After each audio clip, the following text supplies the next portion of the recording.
Wow, nakaka-excite naman. Janine Gutierrez, maraming isi-share ngayong December. Ano kaya yon? So excited naman.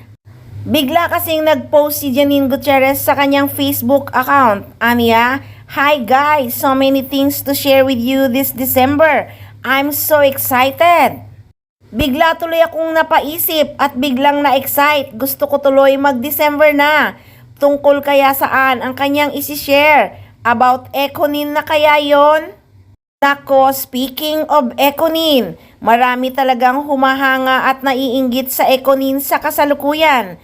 Dilulu ang mga fans ng ibang love team. Sobra kasing pakilig na akala mo teenager. Tapos sa part ng guy, di maamin kung anong intensyon niya sa kanyang ka-love team.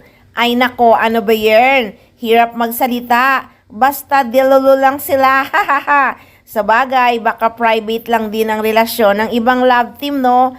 Pero di katulad ng Econin, normal lang ang galawan. Hindi OA kasi tunay, di ba?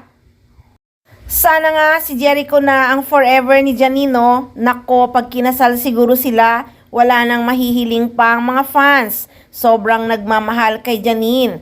Love nila sobra si Eko kasi nakikita nila ang pagmamahal ni Eko kay Nini. Kaya tears of joy talaga ang mga fans ng Econin at ni Janine Gutierrez. Nakakatuwa lang talaga si Janine. Paano nga kaya siya magselos?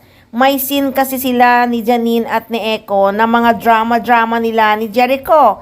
Dahil dun sa tinapay na binigay ni Eko kay Jody. Paulit-ulit kong pinanood ang eksena. Tuwang-tuwa ako sa pagsiselos ni Janine Gutierrez ha. Sarap! Can I have? Share na lang tayo kasi kinuha na ni Jody yung isa eh. Kinuha ni Jody o binigay mo?